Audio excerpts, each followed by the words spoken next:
Chapter 17. In about a minute, somebody spoke out of a window without putting his head out and says, "Be done, boys. Who's there?" I says, "It's me." "Who's me?" "George Jackson, sir." "What do you want?" "I don't want nothing, sir. I only want to go along by, but the dogs won't let me." "What are you prowling around here this time of night for? Hey." "I weren't prowling around, sir. I fell overboard off of the steamboat." "Oh, you did you? Strike a light there, somebody. What did you say your name was?" "George Jackson, sir.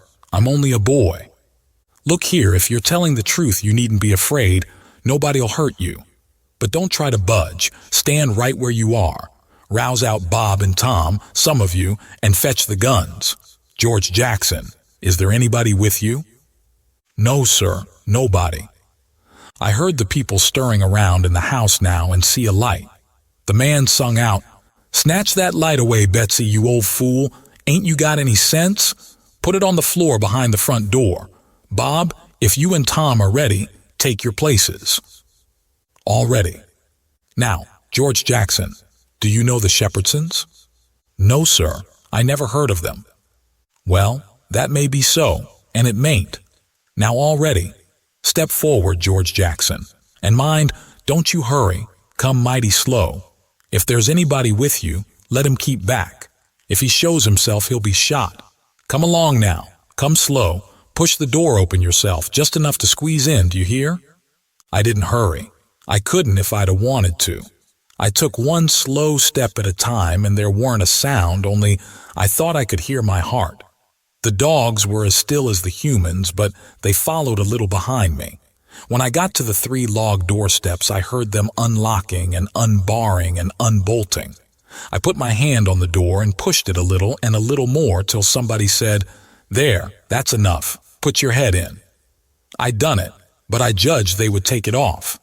The candle was on the floor, and there they all was, looking at me and me at them for about a quarter of a minute. 3 big men with guns pointed at me, which made me wince, I tell you. The oldest, gray and about 60, the other 2 30 or more, all of them fine and handsome, and the sweetest old gray-headed lady, and back of her 2 young women which I couldn't see right well. The old gentleman says, "There, I reckon it's all right. Come in." As soon as I was in the old gentleman, he locked the door and barred it and bolted it, and told the young men to come in with their guns, and they all went in a big parlor that had a new rag carpet on the floor, and got together in a corner that was out of the range of the front windows. There weren't none on the side. They held the candle and took a good look at me and all said, "Why, he ain't a Shepherdson. No, there ain't any Shepherdson about him." Then the old man said he hoped I wouldn't mind being searched for arms because he didn't mean no harm by it. It was only to make sure. So he didn't pry into my pockets, but only felt outside with his hands and said it was all right. He told me to make myself easy and at home and tell all about myself. But the old lady says, "Why, bless you, Saul, the poor thing's as wet as he can be, and don't you reckon it may be he's hungry?" "True for you, Rachel, I forgot." So the old lady says, "Betsy," this was a nigger woman, "you fly around and get him something to eat as quick as you can, poor thing. And one of you girls go and wake up Buck and tell him, oh, here he is himself. Buck, take this little stranger and get the wet clothes off from him and dress him up in some of yours that's dry." Buck looked about as old as me, 13 or 14 or along there, though he was a little bigger than me. He hadn't on anything but a shirt, and he was very frowsy-headed. He came in gaping and digging one fist into his eyes, and he was dragging a gun along with the other one. He says, "Ain't they no Shepherdsons around?" They said no, 'twas a false alarm. "Well," he says, "if they'd have been some, I reckon I'd have got one." They all laughed, and Bob says, "Why, Buck, they might have scalped us all. You've been so slow in coming." Well, nobody come after me, and it ain't right I'm always kept down. I don't get no show. "Never mind, Buck, my boy," says the old man. "You'll have show enough, all in good time, Don't you fret about that. Go long with you now, and do as your mother told you." When we got upstairs to his room, he got me a coarse shirt and a roundabout and pants of his, and I put them on. While I was at it, he asked me what my name was, but before I could tell him, he started to tell me about a blue jay and a young rabbit he had catched in the woods day before yesterday, and he asked me where Moses was when the candle went out. I said I didn't know. I hadn't heard about it before. No way. "Well, guess," he says. "How am I going to guess," says I, "when I never heard tell of it before?" "But you can guess, can't you? It's just as easy." "Which candle?" I says. "Why, any candle," he says. "I don't know where he was," says I. "Where was he?" "Why, he was in the dark. That's where he was." "Well, if you knowed where he was, what did you ask me for?" "Why, blame it. It's a riddle, don't you see? Say, how long are you going to stay here? You got to stay always. We can just have booming times. They don't have no school now. Do you own a dog? I've got a dog, and he'll go in the river and bring out chips that you throw in. Do you like to comb up Sundays and all that kind of foolishness? You bet I don't, but Ma, she makes me. Confound these old britches. I reckon I'd better put 'em on, but I'd rather not. It's so warm. Are you all ready? All right. Come along, old hoss." Cold corn pone, cold corned beef, butter and buttermilk. That is what they had for me down there, and there ain't nothing better that ever I've come across yet. Buck and his ma and all of them smoked cob pipes, except the nigger woman, which was gone, and the 2 young women. They all smoked and talked, and I eat and talked. The young women had quilts around them and their hair down their backs.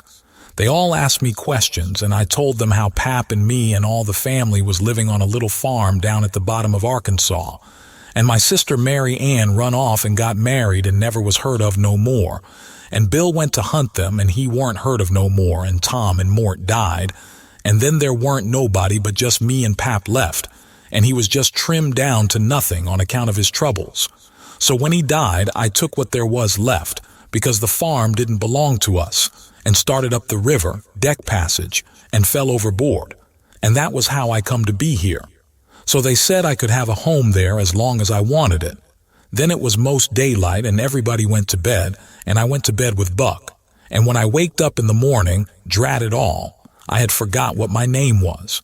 So I laid there about an hour trying to think, and when Buck waked up I says, "Can you spell, Buck?" "Yes," he says. "I bet you can't spell my name," says I. "I bet you what you dare I can," says he. "All right," says I. "Go ahead." "Georgejackson there now," he says. "Well," says I, "you done it, but I didn't think you could. It ain't no slouch of a name to spell right off without studying." I set it down, private, because somebody might want me to spell it next, and so I wanted to be handy with it and rattle it off like I was used to it. It was a mighty nice family and a mighty nice house, too. I hadn't seen no house out in the country before that was so nice and had so much style. It didn't have an iron latch on the front door, nor a wooden one with a buckskin string, but a brass knob to turn, the same as houses in town. There weren't no bed in the parlor, nor a sign of a bed, but heaps of parlors in towns has beds in them. There was a big fireplace that was bricked on the bottom, and the bricks was kept clean and red by pouring water on them and scrubbing them with another brick. Sometimes they wash them over with red water paint that they call Spanish brown, same as they do in town. They had big brass dog irons that could hold up a saw log. There was a clock on the middle of the mantelpiece, with a picture of a town painted on the bottom half of the glass front, and a round place in the middle of it for the sun, and you could see the pendulum swinging behind it. It was beautiful to hear that clock tick, and sometimes when one of these peddlers had been along and scoured her up and got her in good shape, she would start in and strike 150 before she got tuckered out. They wouldn't took any money for her.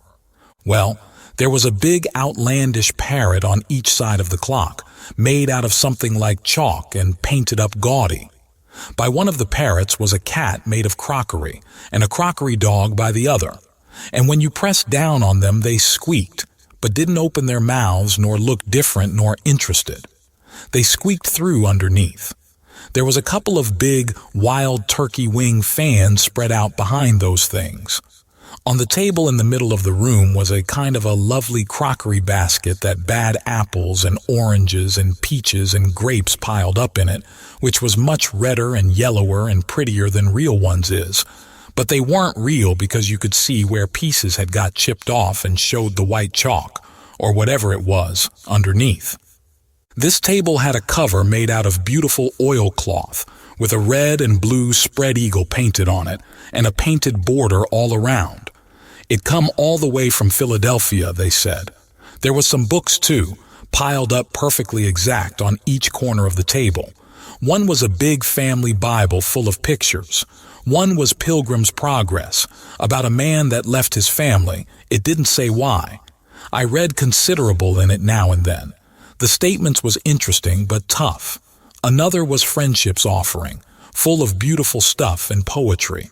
But I didn't read the poetry. Another was Henry Clay's Speeches, and another was Dr. Gunn's Family Medicine, which told you all about what to do if a body was sick or dead. There was a hymn book and a lot of other books, and there was nice split-bottom chairs, and perfectly sound too, not bagged down in the middle and busted like an old basket. They had pictures hung on the walls, mainly Washingtons and Lafayettes and Battles and Highland Marys, and one called Signing the Declaration. There was some that they called crayons, which one of the daughters, which was dead, made her own self when she was only 15 years old. They was different from any pictures I ever see before, blacker, mostly, than is common.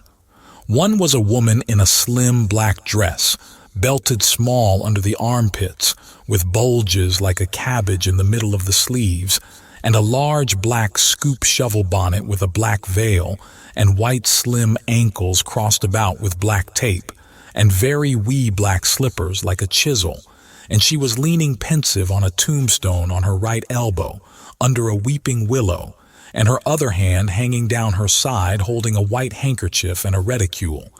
And underneath the picture it said, "Shall I never see thee more, alas?" Another one was a young lady with her hair all combed up straight to the top of her head and knotted there in front of a comb like a chair back, and she was crying into a handkerchief and had a dead bird laying on its back in her other hand with its heels up, and underneath the picture it said, "I shall never hear thy sweet chirrup. More, alas."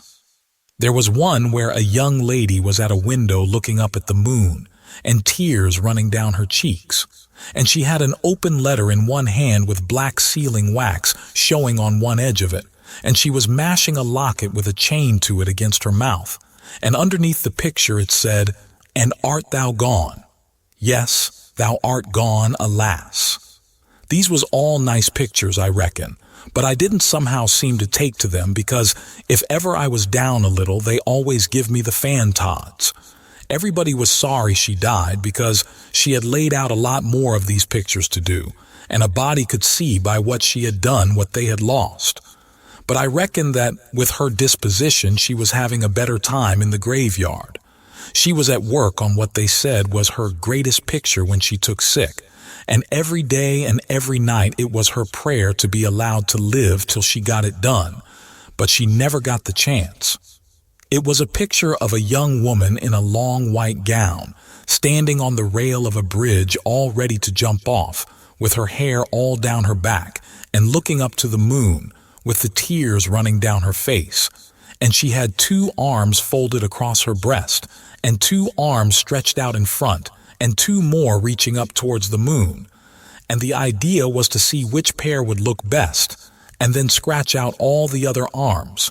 But, as I was saying, she died before she got her mind made up, and now they kept this picture over the head of the bed in her room, and every time her birthday come, they hung flowers on it. Other times it was hid with a little curtain. The young woman in the picture had a nice sweet face, but there was so many arms it made her look too spidery, seemed to me. This young girl kept a scrapbook when she was alive, and used to paste obituaries and accidents and cases of patient suffering in it out of the Presbyterian Observer, and write poetry after them out of her own head. It was very good poetry. This is what she wrote about a boy by the name of Stephen Dowling Botts that fell down a well and was drowned. Ode to Stephen Dowling Botts, decked. And did young Stephen sicken? And did young Stephen die? And did the sad hearts thicken? And did the mourners cry? No, such was not the fate of young Stephen Dowling Botts. Though sad hearts round him thickened, 'twas not from sickness's shots. No whooping cough did rack his frame, nor measles drear with spots. Not these impaired the sacred name of Stephen Dowling Botts. Despised love struck not with woe, that head of curly knots, nor stomach troubles laid him low, young Stephen Dowling Botts. Oh no, then list with tearful eye, whilst I his fate do tell. His soul did from this cold world fly by falling down a well. They got him out and emptied him. Alas, it was too late. His spirit was gone for to sport aloft in the realms of the good and great. If Emmeline Grangerford could make poetry like that before she was 14, there ain't no telling what she could have done by and by. Buck said she could rattle off poetry like nothing. She didn't ever have to stop to think. He said she would slap down a line, and if she couldn't find anything to rhyme with it, would just scratch it out and slap down another one, and go ahead. She weren't particular. She could write about anything you choose to give her to write about just so it was sadful. Every time a man died, or a woman died, or a child died, she would be on hand with her tribute before he was cold. She called them tributes. The neighbors said it was the doctor first, then Emmeline, then the undertaker. The undertaker never got in ahead of Emmeline but once, and then she hung fire on a rhyme for the dead person's name, which was Whistler. She weren't ever the same after that. She never complained, but she kinder pined away and did not live long. Poor thing. Many's the time I made myself go up to the little room that used to be hers and get out her poor old scrapbook and read in it when her pictures had been aggravating me, and I had soured on her a little. I liked all that family, dead ones and all, and weren't going to let anything come between us. Poor Emmeline made poetry about all the dead people when she was alive, and it didn't seem right that there warn't nobody to make some about her now she was gone. So I tried to sweat out a verse or two myself, but I couldn't seem to make it go somehow. They kept Emmeline's room trim and nice and all the things fixed in it just the way she liked to have them when she was alive, and nobody ever slept there. The old lady took care of the room herself, though there was plenty of niggers, and she sewed there a good deal and read her Bible there mostly. Well, as I was saying about the parlor, there was beautiful curtains on the windows, white, with pictures painted on them of castles with vines all down the walls and cattle coming down to drink. There was a little old piano, too, that had tin pans in it, I reckon, and nothing was ever so lovely as to hear the young lady sing "The Last Link is Broken" and play "The Battle of Prague" on it. The walls of all the rooms was plastered, and most had carpets on the floors, and the whole house was whitewashed on the outside. It was a double house, and the big open place betwixt them was roofed and floored, and sometimes the table was set there in the middle of the day, and it was a cool, comfortable place. Nothing couldn't be better. And weren't the cooking good, and just bushels of it too. Chapter 18. Carl Grangerford was a gentleman, you see. He was a gentleman all over, and so was his family. He was well born, as the saying is, and that's worth as much in a man as it is in a horse, so the widow Douglas said, and nobody ever denied that she was of the first aristocracy in our town. And Pap he always said it too, though he warn't no more quality than a mudcat himself. Colonel Grangerford was very tall and very slim, and had a darkish paly complexion, not a sign of red in it anywheres. He was clean-shaved every morning all over his thin face, and he had the thinnest kind of lips and the thinnest kind of nostrils and a high nose and heavy eyebrows and the blackest kind of eyes, sunk so deep back that they seemed like they was looking out of caverns at you, as you may say. His forehead was high and his hair was black and straight and hung to his shoulders. His hands was long and thin, and every day of his life he put on a clean shirt and a full suit from head to foot, made out of linen so white it hurt your eyes to look at it. And on Sundays he wore a blue tailcoat with brass buttons on it. He carried a mahogany cane with a silver head to it. There weren't no frivolousness about him, not a bit, and he weren't ever loud. He was as kind as he could be. You could feel that, you know, and so you had confidence. Sometimes he smiled, and it was good to see, but when he straightened himself up like a liberty pole and the lightning begun to flicker out from under his eyebrows, you wanted to climb a tree first and find out what the matter was afterwards. He didn't ever have to tell anybody to mind their manners. Everybody was always good-mannered where he was. Everybody loved to have him around too. He was sunshine most always. I mean, he made it seem like good weather. When he turned into a cloud bank, it was awful dark for half a minute, and that was enough. There wouldn't nothing go wrong again for a week. When him and the old lady come down in the morning, all the family got up out of their chairs and give them good day, and didn't set down again till they had set down. Then Tom and Bob went to the sideboard where the decanter was and mixed a glass of bitters and handed it to him, and he held it in his hand and waited till Tom's and Bob's was mixed, and then they bowed and said, "Our duty to you, sir, and madam." And they bowed the least bit in the world and said thank you, and so they drank, all three, and Bob and Tom poured a spoonful of water on the sugar and the mite of whiskey or apple brandy in the bottom of their tumblers, and give it to me and Buck, and we drank to the old people too. Bob was the oldest, and Tom, next tall, beautiful men with very broad shoulders and brown faces, and long black hair and black eyes. They dressed in white linen from head to foot, like the old gentlemen, and wore broad Panama hats. Then there was Miss Charlotte. She was 25 and tall and proud and grand, but as good as she could be when she weren't stirred up. But when she was, she had a look that would make you wilt in your tracks, like her father. She was beautiful. So was her sister, Miss Sophia, but it was a different kind. She was gentle and sweet like a dove, and she was only 20. Each person had their own nigger to wait on them. Buck too. My nigger had a monstrous easy time because I weren't used to having anybody do anything for me, but Buck's was on the jump most of the time. This was all there was of the family now, but there used to be more 3 sons. They got killed, and Emmeline, that died. The old gentleman owned a lot of farms and over 100 niggers. Sometimes a stack of people would come there, horseback, from 10 or 15 mile around and stay 5 or 6 days, and have such junketings round about and on the river, and dances and picnics in the woods daytimes, and balls at the house nights. These people was mostly kinfolks of the family. The men brought their guns with them. It was a handsome lot of quality, I tell you.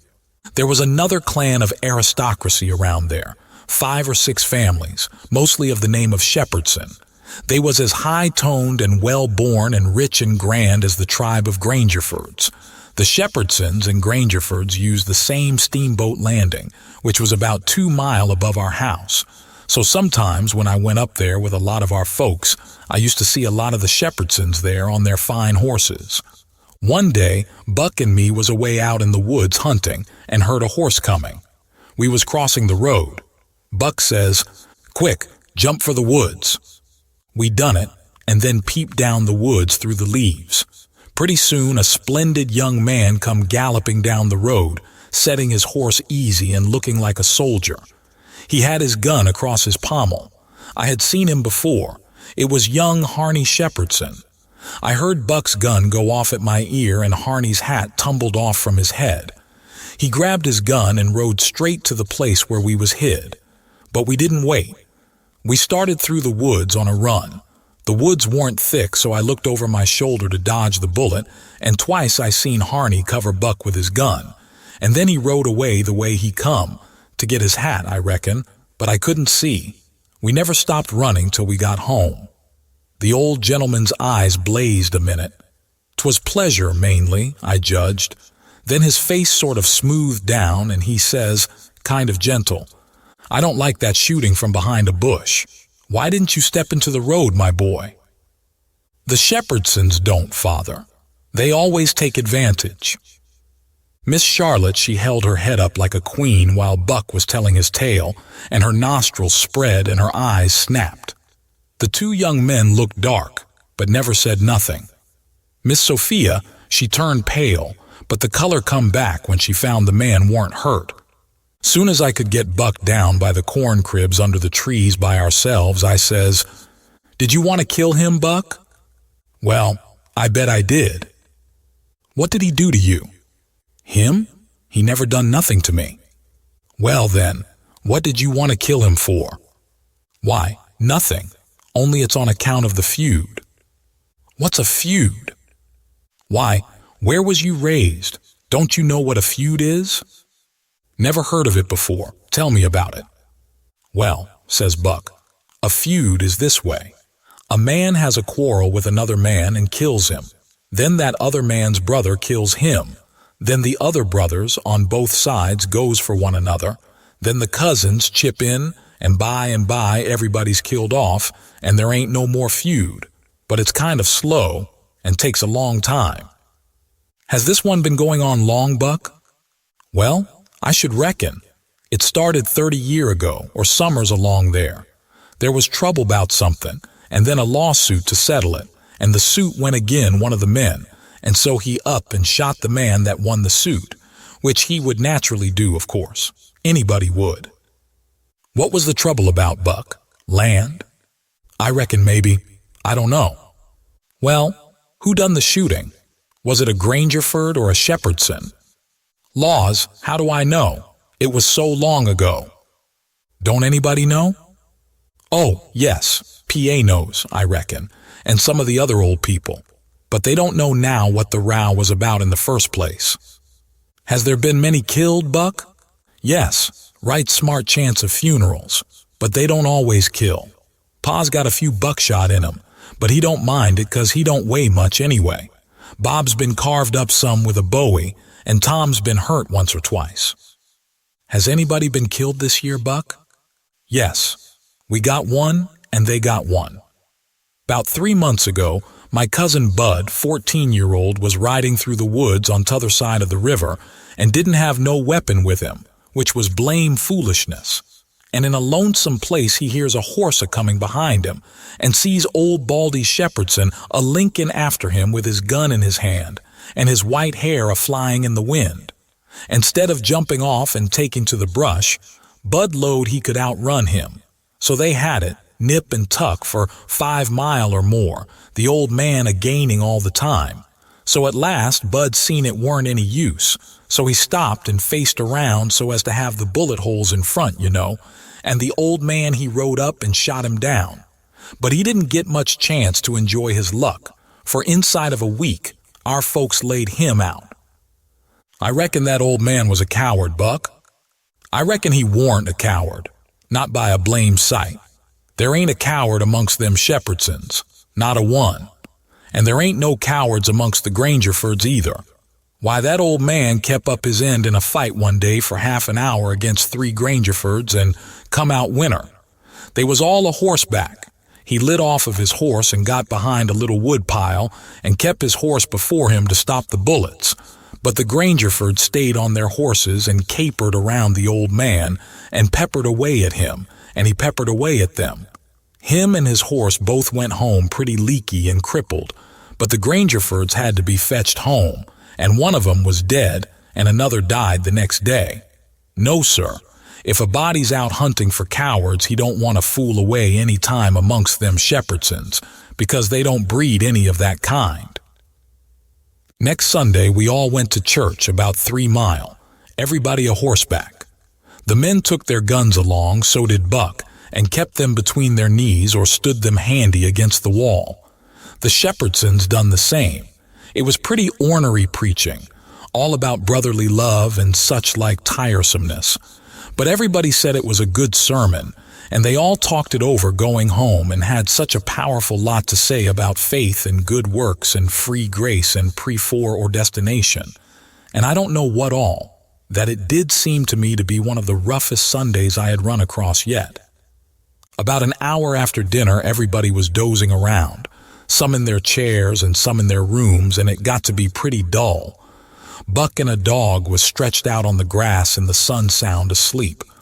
I went up to our room and judged I would take a nap myself. I found that sweet Miss Sophia standing in her door, which was next to ours, and she took me in her room and shut the door very soft, and asked me if I liked her, and I said I did. And she asked me if I would do something for her and not tell anybody, and I said I would. Then she said she'd forgot her Testament and left it in the seat at church between two other books, and would I slip out quiet and go there and fetch it to her, and not say nothing to nobody. I said I would.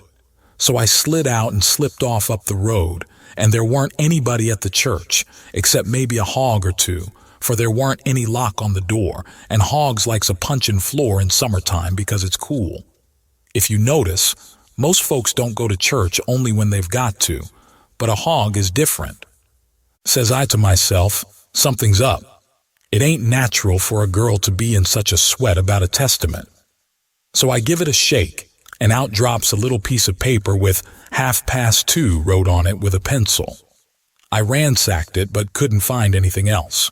I couldn't make anything out of that, so I put the paper in the book again, and when I got home and upstairs there was Miss Sophia in her door waiting for me.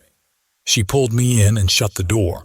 Then she looked in the Testament till she found the paper, and as soon as she read it she looked glad, and before a body could think she grabbed me and give me a squeeze, and said I was the best boy in the world and not to tell anybody.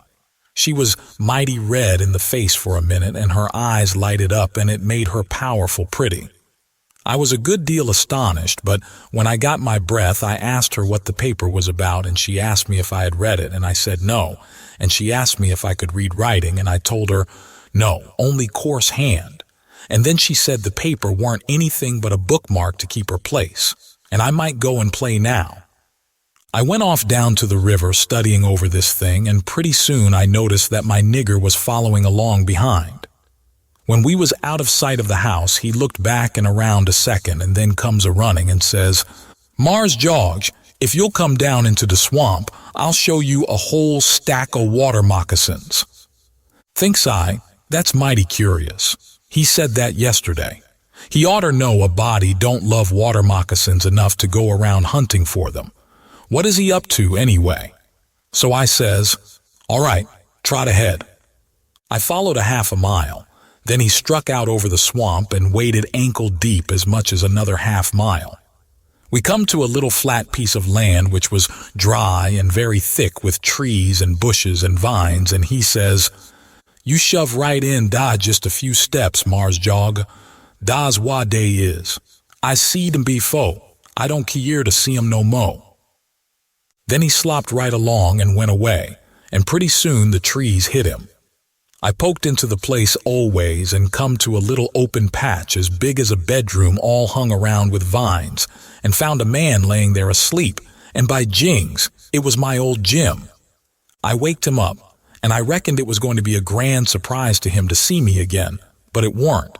He nearly cried, he was so glad, but he weren't surprised. Said he swum along behind me that night and heard me yell every time, but doesn't answer because he didn't want nobody to pick him up and take him into slavery again.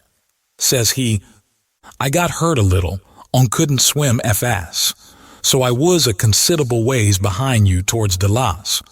When you landed, I reckoned I could catch up with you on de land out having to shout at you, but when I see dat house, I begin to go slow. I was off too, fur to hear what they say to you. I was afraid of the dogs, but when it was all quiet again, I knowed you's in the house, so I struck out for the woods to wait for day. Early in the morning, some ear the niggers come along, gwine to the fields, on they took me and showed me this place, Why the dogs can't track me on accounts of the water. On day brings me truck to eat every night and tells me how you's a getting along. Why didn't you tell my Jack to fetch me here sooner, Jim? Well, 'tweren't no use to sturb you, Huck. Tell we could do some fin, but we's all right now. I been a-buyin' pots on pans on vittles as I got a chanced, on a-patchin' up the Raft nights when— What Raft, Jim? Our old Raft. You mean to say our old Raft weren't smashed all to flinders? No, she warn't. She was tore up a good deal. One end of her was, but they warn't no great harm done. Only our traps was mos all loss. Ef we hadn't dived so deep and swum so fur underwater, on the night hadn't been so dark, and we weren't so skeered, and been sich punkin heads, as the sayin' is, we'd a-seed the Raft. But it's just as well we didn't. Case now she's all fixed up again most as good as new, and we's got a new lot of stuff in the place of what is lost. Why, how did you get hold of the Raft again, Jim? Did you catch her? How I gwine to catch her in I out in the woods? No, some ere the niggers found her catched on a snag along hay in the bend, and they hid her in a crick mongst the willows, on they was so much jawin' 'bout which she belonged to the most that I come to hear about it pooty soon. So I ups and settles the trouble by tellin' 'em she don't belong to none of 'em, but to you and me. And I asked 'em if they gwine to grab a young white gentleman's property and get a hidin' for it. Then I get 'em 10 cents apiece, and they was mighty well satisfied, and wish some more Rafts UD come along and make 'em rich again. They's mighty good to me, these niggers is, and whatever I wants 'em to do fur me, I don't have to ask 'em twice, honey. That Jack's a good nigger, and pooty smart. Yes, he is. He ain't ever told me you was here, told me to come, and he'd show me a lot of water moccasins. If anything happens, he ain't mixed up in it. He can say he never seen us together, and it'll be the truth. I don't want to talk much about the next day. I reckon I'll cut it pretty short. I waked up about dawn and was a-going to turn over and go to sleep again when I noticed how still it was. Didn't seem to be anybody stirring. That weren't usual. Next I noticed that Buck was up and gone. Well, I gets up, a-wondering, and goes downstairs. Nobody around. Everything as still as a mouse, just the same outside. Thinks I, what does it mean? Down by the woodpile I comes across my Jack and says, "What's it all about?" Says he, "Don't you know Mars Jogge?" "No," says I don't." "Well then, Miss Sophia's run off. 'Deed she has. She run off in the night sometime. Nobody don't know just when. Run off to get married to that young Harney Shepherdson, you know. Leastways, so dey spec. The family found it out 'bout half an hour ago, maybe a little mo', and I tell you dey warn't no time loss. Sich another hurryin' up guns and hosses you never see. The women folks has gone for to stir up the relations, and old Mars saw on the boys tuck they guns and rode up the river road for to try to catch that young man and kill him 'fore he can get across the river with Miss Sophia. I reckon dey's gwine to be mighty rough times." Buck went off without waking me up. "Well, I reckon he did. They weren't gwine to mix you up in it.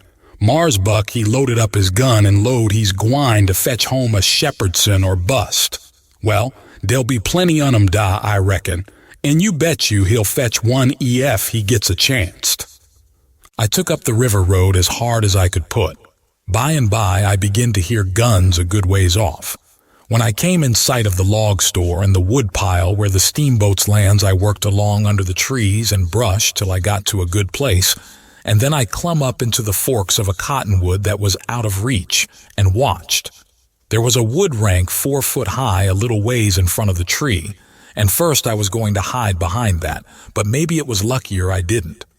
There was 4 or 5 men cavorting around on their horses in the open place before the log store, cussing and yelling and trying to get at a couple of young chaps that was behind the wood rank alongside of the steamboat landing, but they couldn't come it. Every time one of them showed himself on the riverside of the woodpile, he got shot at. The 2 boys was squatting back to back behind the pile, so they could watch both ways. By and by, the men stopped cavorting around and yelling. They started riding towards the store. Then up gets one of the boys, draws a steady bead over the wood rank, and drops one of them out of his saddle. All the men jumped off of their horses and grabbed the hurt one and started to carry him to the store, and that minute the two boys started on the run. They got halfway to the tree I was in before the men noticed. Then the men see them and jumped on their horses and took out after them. They gained on the boys, but it didn't do no good. The boys had too good a start. They got to the woodpile that was in front of my tree and slipped in behind it, and so they had the bulge on the men again. One of the boys was Buck, and the other was a slim young chap about 19 years old. The men ripped around a while and then rode away. As soon as they was out of sight, I sung out to Buck and told him. He didn't know what to make of my voice coming out of the tree at first. He was awful surprised. He told me to watch out sharp and let him know when the men come in sight again. Said they was up to some devilment or other, wouldn't be gone long. I wished I was out of that tree, but I dasn't come down. Buck begun to cry and rip and lowed that him and his cousin Joe, that was the other young chap, would make up for this day yet. He said his father and his two brothers was killed and 2 or 3 of the enemy. Said the Shepherdsons laid for them in ambush. Buck said his father and brothers ought to waited for their relations. The Shepherdsons was too strong for them. I asked him what was become of young Harney and Miss Sophia. He said they got across the river and was safe. I was glad of that. But the way Buck did take on, because he didn't manage to kill Harney that day, he shot at him. I ain't ever heard anything like it. All of a sudden, bang, bang, bang, goes 3 or 4 guns. The men had slipped around through the woods and come in from behind without their horses. The boys jumped for the river, both of them hurt, and as they swum down the current, the men run along the bank shooting at them and singing out, "Kill them! Kill them!" It made me so sick I most fell out of the tree. I ain't a-going to tell all that happened. It would make me sick again if I was to do that. I wished I hadn't ever come ashore that night to see such things. I ain't ever going to get shut of them. Lots of times I dream about them. I stayed in the tree till it begun to get dark, afraid to come down.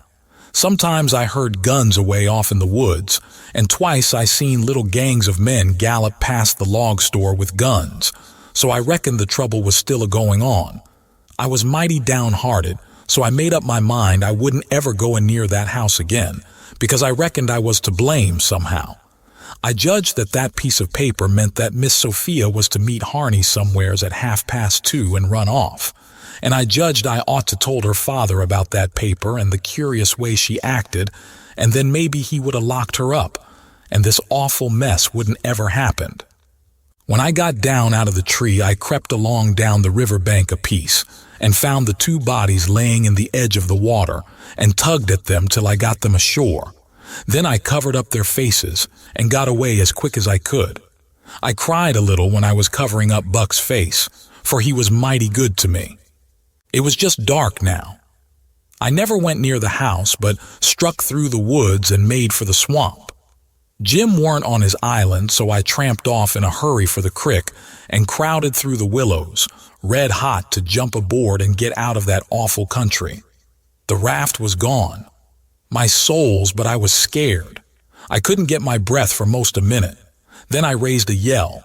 A voice not 25 foot from me says, "Good land, is dat you, honey?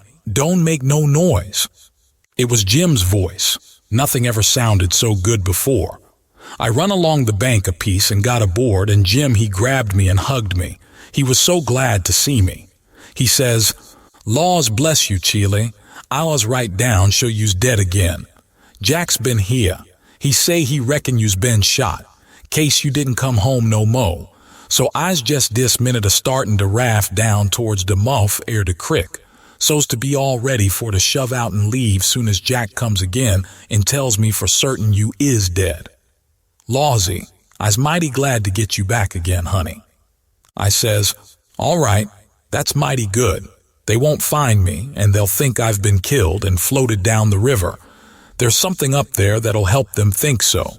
So don't you lose no time, Jim, but just shove off for the big water as fast as ever you can."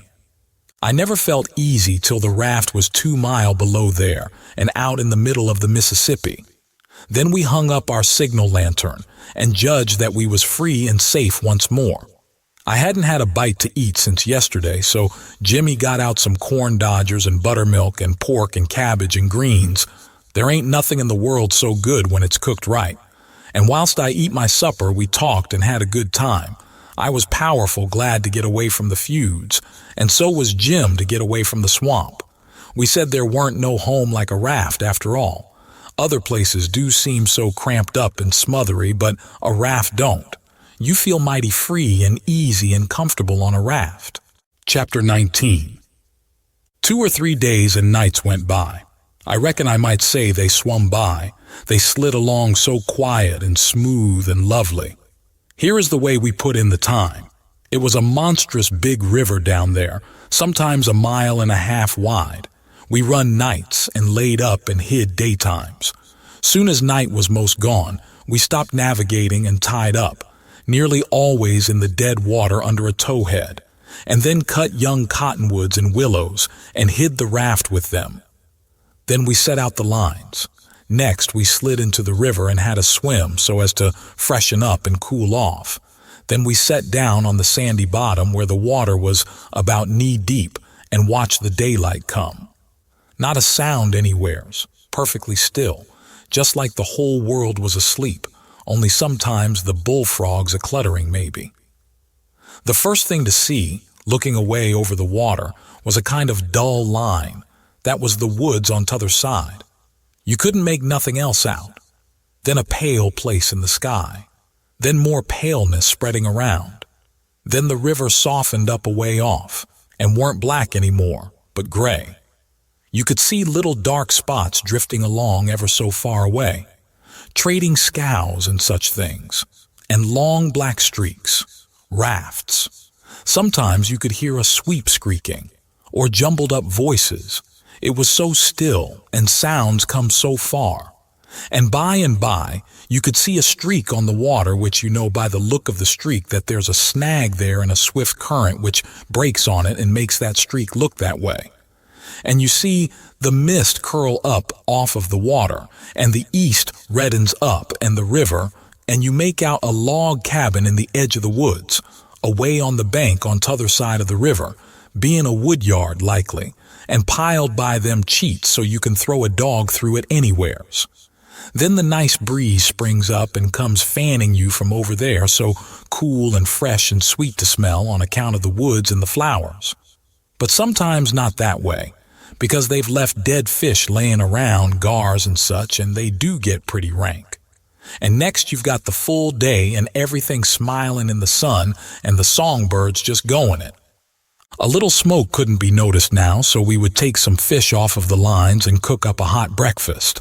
And afterwards we would watch the lonesomeness of the river and kind of lazy along and by lazy off to sleep. Wake up by and look to see what done it, and maybe see a steamboat coughing along upstream, so far off towards the other side you couldn't tell nothing about her, only whether she was a stern wheel or side wheel. Then for about an hour there wouldn't be nothing to hear nor nothing to see, just solid lonesomeness. Next you'd see a raft sliding by, away off yonder, and maybe a galoot on it chopping, because they're most always doing it on a raft. You'd see the axe flash and come down. You don't hear nothing. You see that axe go up again, and by the time it's above the man's head, then you hear the ka-chunk. It had took all that time to come over the water, so we would put in the day, lazying around, listening to the stillness. Once there was a thick fog, and the rafts and things that went by was beating tin pans so the steamboats wouldn't run over them. A scow or a raft went by so close we could hear them talking and cussing and laughing, heard them plain, but we couldn't see no sign of them. It made you feel crawly. It was like spirits carrying on that way in the air. Jim said he believed it was spirits, but I says, no, spirits wouldn't say, "Durn the dern fog." Soon as it was night out, we shoved. When we got her out to about the middle, we let her alone and let her float wherever the current wanted her to. Then we lit the pipes and dangled our legs in the water and talked about all kinds of things. We was always naked, day and night, whenever the mosquitoes would let us. The new clothes Buck's folks made for me was too good to be comfortable. And besides, I didn't go much on clothes, nohow. Sometimes we'd have that whole river all to ourselves for the longest time. Yonder was the banks and the islands across the water, and maybe a spark, which was a candle in a cabin window, and sometimes on the water you could see a spark or two, on a raft or a scow, you know. And maybe you could hear a fiddle or a song coming over from one of them crafts. It's lovely to live on a raft. We had the sky up there, all speckled with stars, and we used to lay on our backs and look up at them and discuss about whether they was made or only just happened. Jim, he allowed they was made, but I allowed they happened. I judged it would have took too long to make so many. Jim said the moon could have laid them. Well, that looked kind of reasonable, so I didn't say nothing against it because I've seen a frog lay most as many, so of course it could be done. We used to watch the stars that fell too and see them streak down. Jim allowed they'd got spoiled and was hove out of the nest.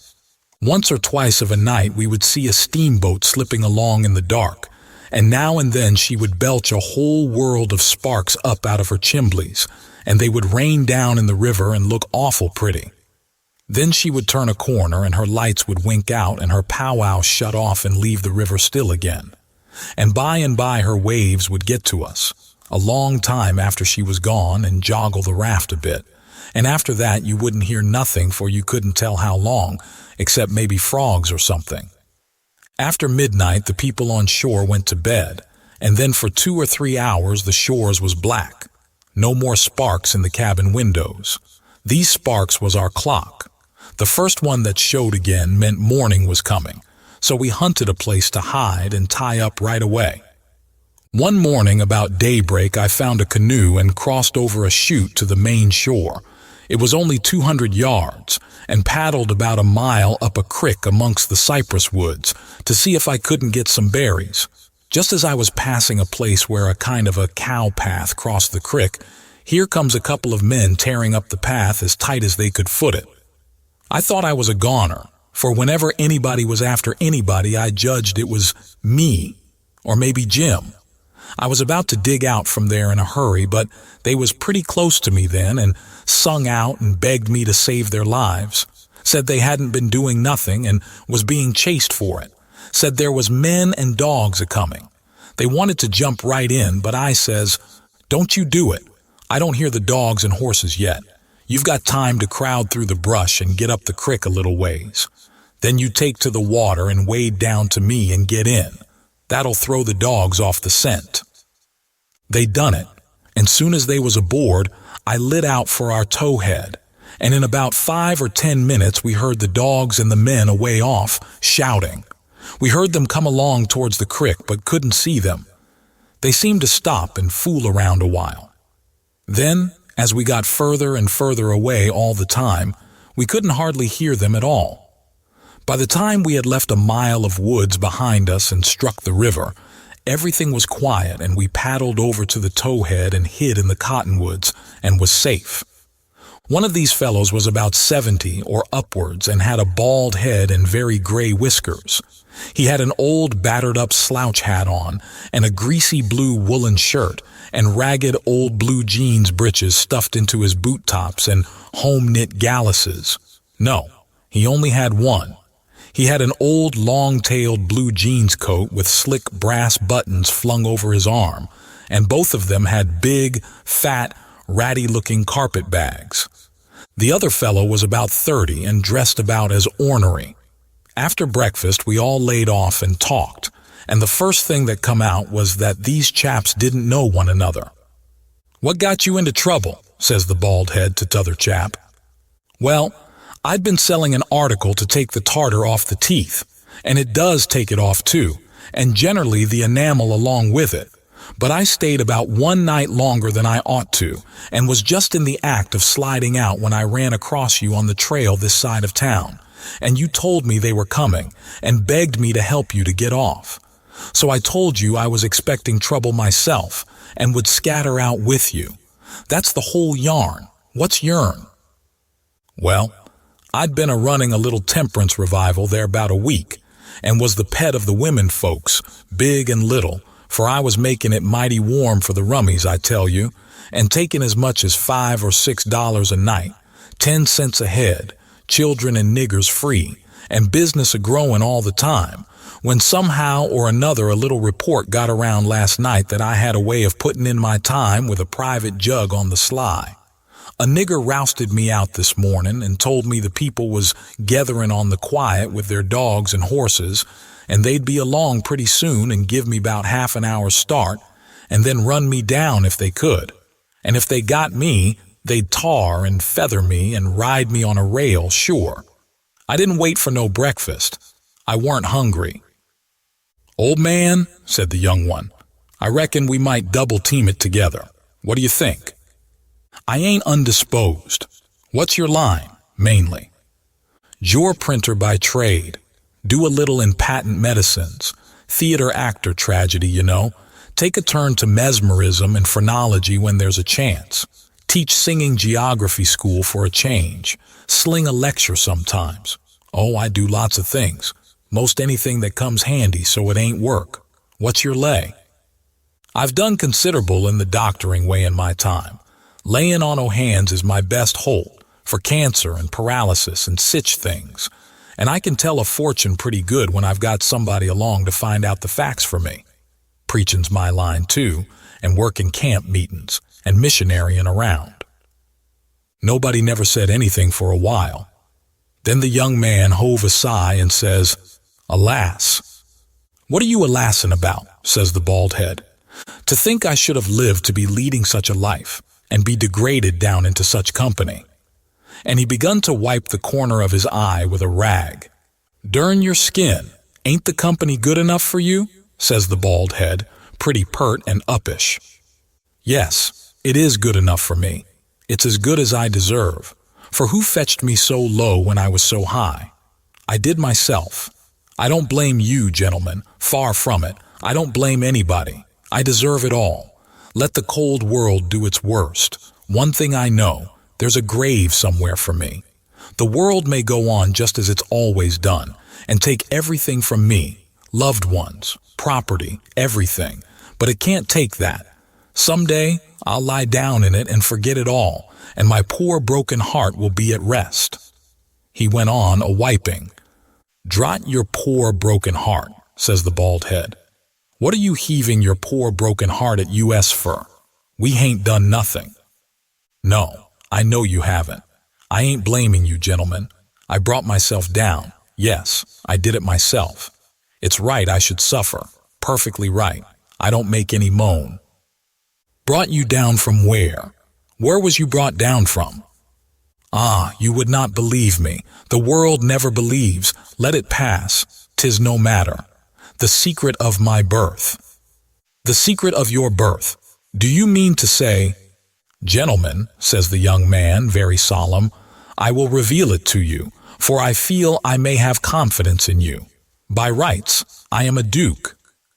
Jim's eyes bugged out when he heard that, and I reckon mine did too. Then the bald head says, "No, you can't mean it?" "Yes. My great-grandfather, eldest son of the Duke of Bridgewater, fled to this country about the end of the last century to breathe the pure air of freedom, married here, and died, leaving a son, his own father dying about the same time. The second son of the late Duke seized the titles and estates. The infant real Duke was ignored. I am the lineal descendant of that infant. I am the rightful Duke of Bridgewater, and here am I, forlorn, torn from my high estate, hunted of men, despised by the cold world, ragged, worn, heartbroken, and degraded to the companionship of felons on a raft." Jim pitied him ever so much, and so did I. We tried to comfort him, but he said it weren't much use. He couldn't be much comforted. Said if we was a mind to acknowledge him, that would do him more good than most anything else. So we said we would if he would tell us how. He said we ought to bow when we spoke to him and say, "Your Grace," or "My Lord," or "Your Lordship," and he wouldn't mind it if we called him plain Bridgewater, which, he said, was a title anyway, and not a name, and one of us ought to wait on him at dinner and do any little thing for him he wanted done. Well, that was all easy, so we done it. All through dinner, Jim stood around and waited on him and says, "Will you Grace have some of dis or some of dat?" And so on, and a body could see it was mighty pleasing to him. But the old man got pretty silent by and by, didn't have much to say, and didn't look pretty comfortable over all that petting that was going on around that Duke. He seemed to have something on his mind. So, along in the afternoon, he says, "Looky here, Bilgewater," he says, "I'm nation sorry for you, but you ain't the only person that's had troubles like that." No, you ain't. You ain't the only person that's been snaked down wrongfully out in a high place. Alas! No, you ain't the only person that's had a secret of his birth.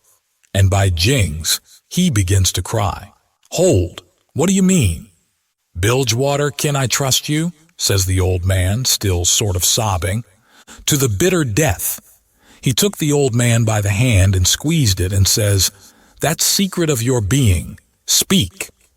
"Bilgewater, I am the late Dauphin." You bet you Jim and me stared this time. Then the Duke says, "You are what?"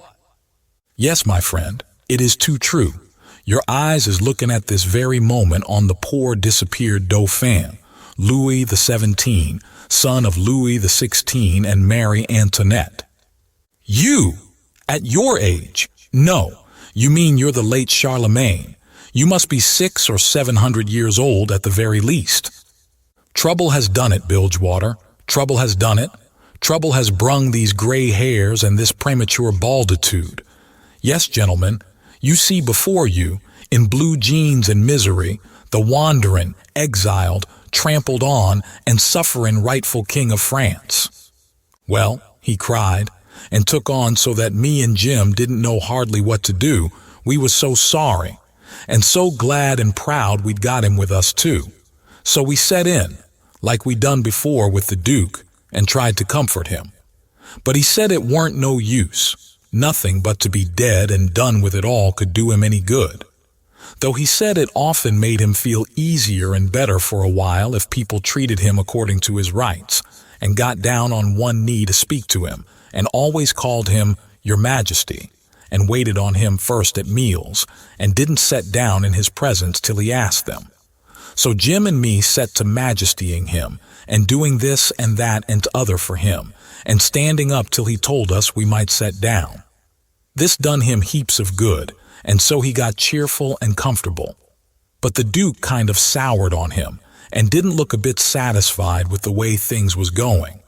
Still, the king acted real friendly towards him, and said the Duke's great-grandfather and all the other Dukes of Bilgewater was a good deal thought of by his father, and was allowed to come to the palace considerable. But the Duke stayed huffy a good while, till by and by the king says, "Like as not we got to be together a blamed long time on this 8-year raft, Bilgewater, and so what's the use of your being sour? It'll only make things uncomfortable. It ain't my fault I weren't born a duke. It ain't your fault you weren't born a king. So what's the use to worry? Make the best of things the way you find 'em, says I. That's my motto. This ain't no bad thing that we've struck here. Plenty grub and an easy life. Come, give us your hand, Duke, and le's all be friends." The Duke done it, and Jim and me was pretty glad to see it. It took away all the uncomfortableness, and we felt mighty good over it, because it would have been a miserable business to have any unfriendliness on the raft. For what you want, above all things, on a raft, is for everybody to be satisfied and feel right and kind towards the others. It didn't take me long to make up my mind that these liars weren't no kings nor dukes at all, but just low-down humbugs and frauds. But I never said nothing, never let on, kept it to myself. It's the best way. Then you don't have no quarrels and don't get into no trouble. If they wanted us to call them kings and dukes, I hadn't no objections, long as it would keep peace in the family. and it weren't no use to tell Jim, so I didn't tell him. If I never learnt nothing else out of Pap, I learnt that the best way to get along with his kind of people is to let them have their own way.